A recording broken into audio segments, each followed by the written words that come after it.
My phone vibrated on the table in front of me, startling me as I continued to work on my Rubik's Cube. When I pulled the phone out of my pocket, I saw that I had received a text message from an unknown number. And when I tell you that this text message changed my life forever, I am absolutely not exaggerating. This is the story of how I found out that my own mother was spying on me. I was just an ordinary guy working an ordinary job who lived with his mother. Although I was almost 25 years old at this point, we didn't have the best relationship in the world. But why? Well, let me explain. Ever since I was born, my parents had always been fighting, arguing about everything they could possibly think of. So when I was 7, I asked my parents if they could please get a divorce because I couldn't take it anymore. Surprisingly, they actually did get a divorce when I turned 10, but they both decided that I should live with my mother. And even though she was very strict, I liked it better than living with my father. One thing that my mother would always nag me about was how messy I kept my room. Even if I cleaned my room every single day, she would still find something or other that I could have done better. And since my father remarried and moved to another city, there was no one else to protect me from my mother's nagging. One day after school, I was heading straight home, and before I knew it, my mother opened the door for me. "You're early today," she said with a slightly surprised tone of voice. "Dad told me that he would take care of dinner tonight, so I thought I would come home earlier today," I replied, making my way to my room. As soon as I closed the door behind me, I heard my mom yell, "Clean your room, you dirty animal. I haven't even started dinner yet, and you're already coming home. How am I supposed to serve dinner while your room looks like this?" I sighed and went back downstairs. "Can't talk right now. I'll clean my room later." I yelled back at her and made my way outside to go sit on the porch swing until dinner was ready. Suddenly, my phone vibrated in my pocket. I pulled it out and saw that I had received a text message from an unknown number. The number had a local area code, but I didn't know anyone from around here, so I was confused as to who could have sent me this message. Curiosity got the best of me, and I clicked on the text message. It said, "Hey, what are you doing right now?" I responded with, "Who is this?" and waited for a response. It took a while, but eventually I received a reply. "It's me. Do you not recognize my number?" the person asked me.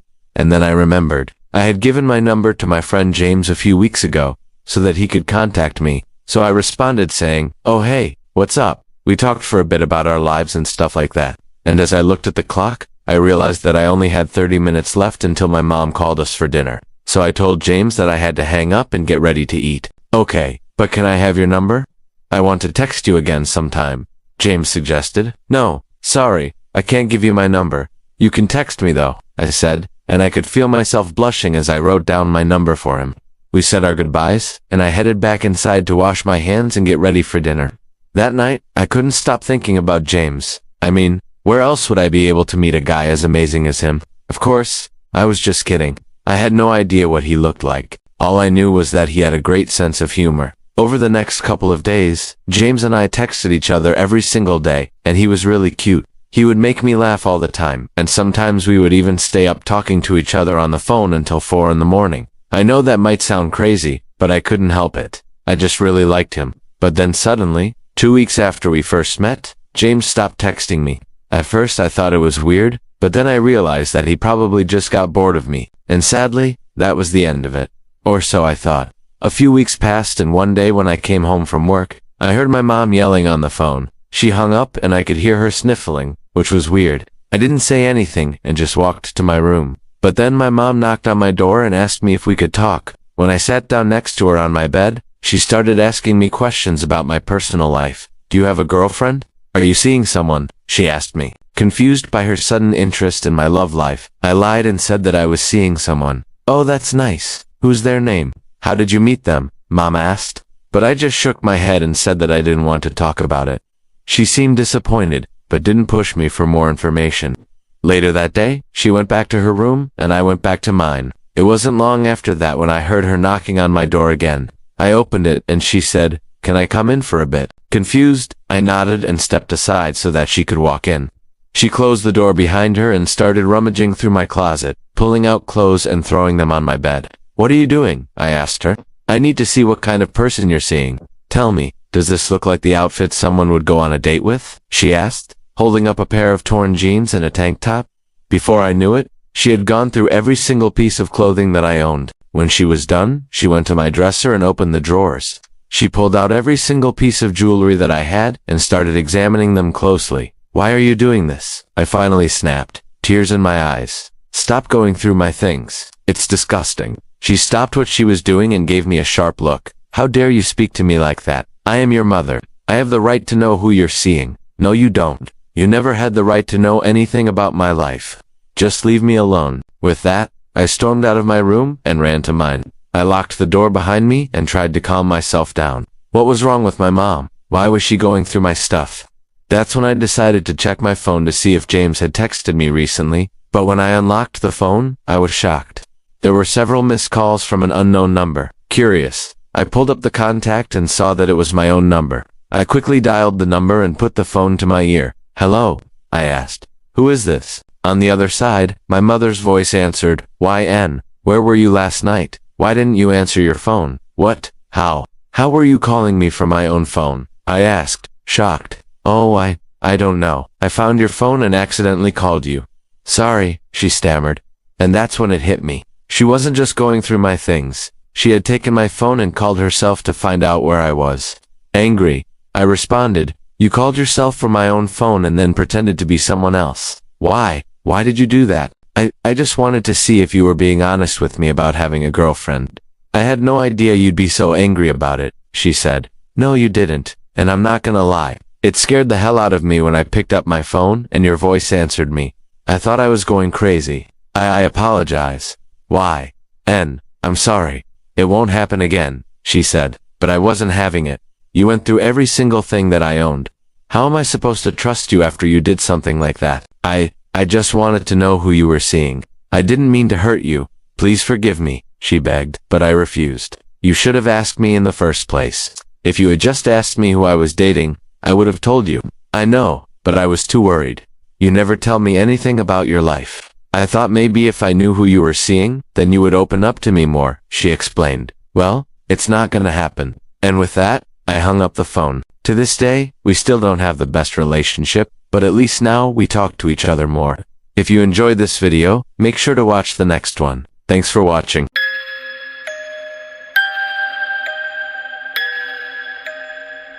In this episode, we're going to talk about a room number that was removed. It sounds like it could be the start of a joke, but this is actually a terrifying story. I'm your host, and I make spooky stories. Now I try to come up with original concepts for my videos, but every so often an idea comes from a place I can't quite explain. This one came from a dream. I dreamed that I was in a hotel and there were no room numbers above the doors, only strange symbols. And then I saw one set of doors with no symbol and no number, and they were slightly ajar. Curiosity got the better of me, and I opened them wider to find complete darkness behind them. I hesitated only a moment before turning and running away as fast as I could. Now obviously, as I was dreaming this, I realized there was no way to escape the hotel, or the fact that I was naked. But still, I ran. Then I woke up drenched in sweat. Now, even though I don't really remember dreaming about this, I must have been deeply disturbed by it because when I woke up, the first thought that entered my mind was, what if this is a real place? So obviously the first thing I did was check all the room numbers in my house, but not being able to find anything wrong made me go deeper into the rabbit hole. I found myself watching documentaries about mazes and magic schools and looking at old photos of buildings that had burned down. I started to lose my mind until finally, I just decided to stop thinking about it. Of course it wasn't real, it was just a dream. But then the strangest thing happened. A friend sent me this photo of her hotel room keycard, and I realized that the room number had been crossed out. She told me that she hadn't noticed it before, and that it was driving her crazy. Now this wasn't the kind of story I'd planned on telling today, but sometimes the universe has a way of tapping into your thoughts and dreams, and turning them into reality. Or maybe this was all just a coincidence. Who knows? All I do know is that this video is going to get stranger as we go on. We've seen that door before, haven't we? The one from the dream? The one in the photo? It seems small and insignificant in this vast complex, doesn't it? Well, let's take a closer look. Oh, now you see it, don't you? What was written on that card? 137, room number 137. You see it now, don't you? The one that was removed. Let's go back to where we started, shall we? Let's go back to the beginning and start over. The year is 2019, although you wouldn't know it from the style of clothing or the quality of the recording devices. You see, it's almost like we're in another time.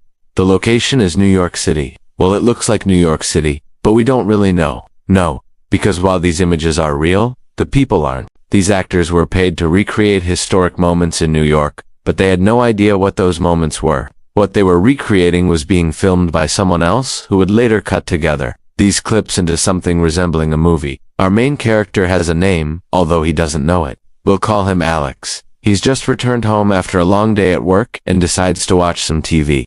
Soon his phone rings and he answers it. It's his boss asking him to pick up a package from the post office before heading out for dinner. The pay is good, so Alex puts on his coat and heads out into the night. He arrives at the post office just as it's closing. The clerk is a woman with dark skin and a tight bun, which sends shivers down Alex's spine for no discernible reason. The package is heavy and awkward and wrapped in brown paper, which is secured with twine. Alex wonders what could possibly be inside. As he makes his way home through the crowded streets, he notices someone following him. At first he doesn't think much of it, chalking it up to paranoia brought on by late-night television. But then he realizes that the man has been following him for quite a while now.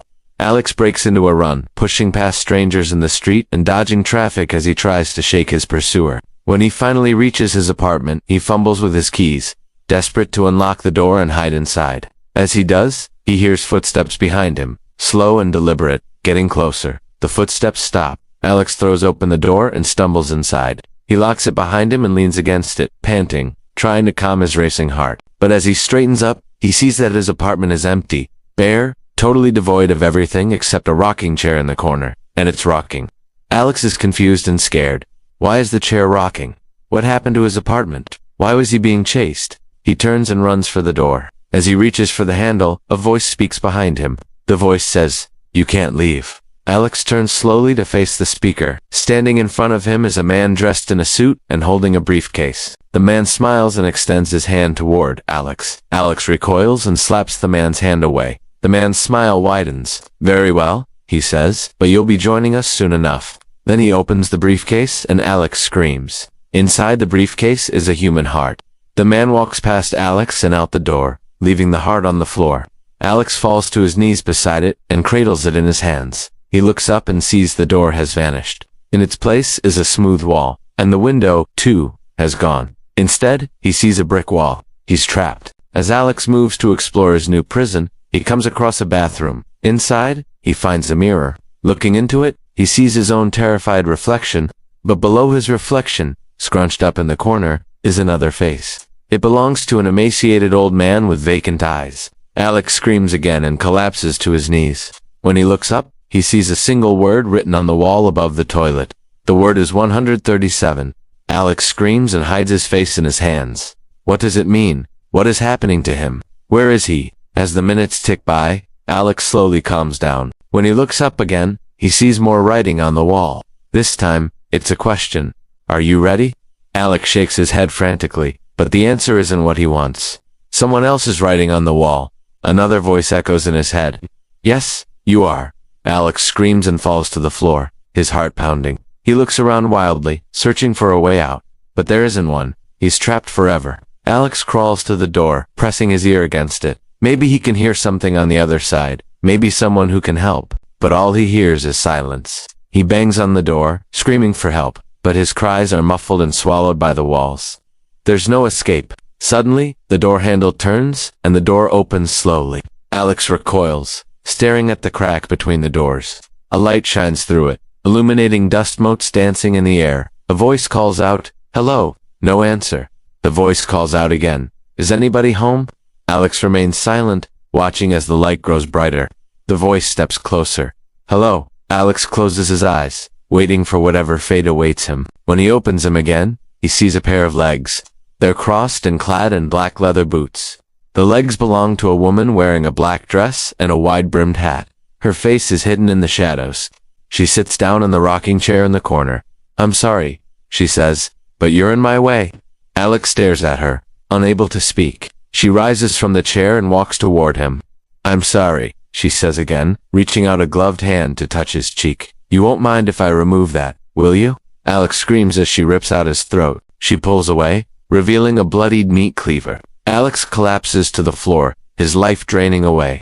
The woman kneels beside him, her face still hidden in the shadows. "I'm sorry," she whispers. "But you're not listening, are you?" She stands up and addresses the empty room. "The others are here, I presume." Then she exits through the wall, taking the meat cleaver with her. Alex lies on the floor, his body growing cold. His eyes stare blankly ahead, lifeless. The room is silent except for the gentle rocking of the chair. Then suddenly, it stops.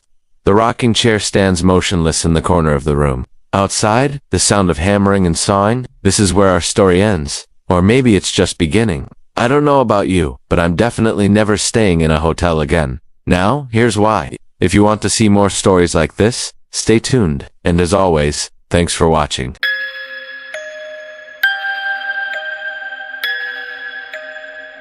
There's something very strange going on with my feet. As you can see, they're moving all on their own, and there's nothing that I can do to stop it. I don't know if you can help me, but this has been going on for weeks now, ever since we got those new cabinets installed, and I just had to get this out of my system.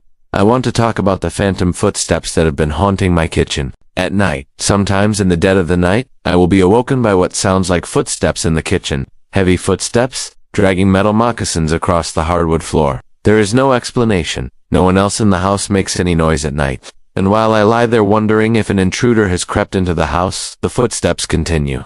They are coming from right outside of our bedroom door, from the kitchen. These steps are not the pitter-patter of light feet skipping across the floor. These are heavy steps, deliberate and purposeful. It's like someone is making a beeline for the refrigerator or the sink. Maybe it's just my imagination, but sometimes the footsteps sound close, like he's right outside the bedroom door. Then other times the steps recede and become softer, as if he were walking away from us down a hallway. The footsteps always seem to lead away from the bedroom, and then trail off into the distance. One time I was awoken in the middle of the night by the distinct sound of the front door opening. That jolted me awake. And before I even realized what was happening, I heard the measured steps in the kitchen again. Footsteps that slowly grew louder, then receded once more. This happens every night. And still the mystery remains. I should tell you that our house is older, built in 1927. So naturally there are creaky floors throughout the house. Our bedrooms are located on the second floor, far from the kitchen. We've lived here for 5 years now, and while we've made some updates, such as refinishing the hardwood floor, the basic layout of the house remains the same. The first year we lived here, we had a water pipe burst underneath the kitchen sink. A pipe that hadn't been used in decades because the sink had been capped off. But when that pipe burst, it sent water gushing through the walls and into the floor joists below. We had to rip up the entire kitchen floor to replace the subfloor. By the time we were done, we had essentially replaced the entire kitchen floor, right down to the hardwood that you see here. As far as I know, nothing else has changed. Nothing else has been added or removed. Now this is where things start to take a turn for the strange. During the course of these nightly disturbances, I have gotten up out of bed to investigate, and each time there has been nothing there. Sometimes I even try to follow the sound. The other day, for example, I got up and started to creep towards the kitchen, trying to be quiet so that I wouldn't wake my wife. I followed the sound of dragging metal moccasins across the floor, only to find nothing in the kitchen. If I may, I'm starting to feel a little crazy. And you might be thinking that this is an easy explanation. Obviously, if you investigate and find nothing, then the logical conclusion is that it must have been your imagination. That's easy to say, but the problem is, I'm not the only one who hears it. My wife will often stir in her sleep. She doesn't always wake up, but sometimes she will mumble in her sleep and even ask me what it is. We've been married for 16 years, and never have I heard her speak in her sleep. But lately she often mumble and ask me what the noise is. So clearly, whatever this is, it's bothering her as well. In fact, last week she woke up in the middle of the night and started crying because of the noise. Then she asked me, "Why did you order food?" Because there was also the sound of clanking dishes, as though someone were using plates and silverware, dropping them onto the table. But we hadn't ordered food. We both looked over at the table beside the bed to make sure that neither of us had subconsciously called for room service. But neither of us had. This is what I don't understand. If the source of the noise were coming from within the walls or the floor above, I could understand that. We have old pipes that make plenty of noise, but the sound is coming from the floor. Sometimes it sounds like the person is right outside of our bedroom door, and when I go to investigate, the sound is coming from the hardwood floor. If there were footsteps in the walls, then they would grow fainter as I moved away from them. But that's not what's happening. The footsteps are growing louder, and while I cannot explain that, I can tell you that it's driving me crazy. I should also point out that we have 3 dogs.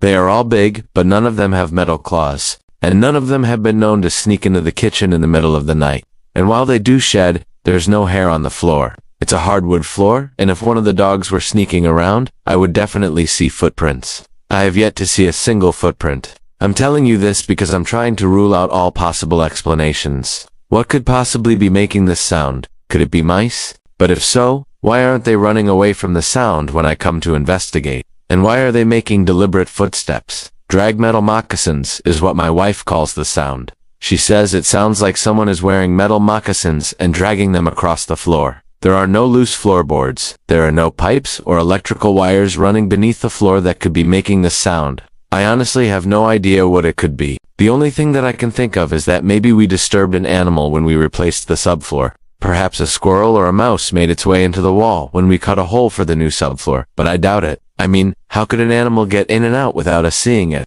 I have checked everywhere, behind the fridge, inside the pantry, under the sink, even inside the dishwasher. If this were a small animal, it would have to be coming from inside the wall, and I have no idea how it could get in and out. This is my kitchen, and while I love to cook and bake, I haven't done anything recently. No baking soda and vinegar science experiments, no late-night snacking, and besides, if there were mice, wouldn't they be skittering around? Wouldn't they be running away from me when I came to investigate? Instead, there's heavy, deliberate footsteps. I wish I could explain it better. It's almost as if someone is marching back and forth in the kitchen, stamping their feet. You'd think that I would get used to it, but I haven't. Every time I hear it, I get up to investigate, even though I know that I'm wasting my time. I'm sorry. I don't mean to bother you with this. I don't normally talk about this stuff, but I needed to vent, so thank you for listening. Maybe you'll have some insight into what's going on, but I kind of doubt it.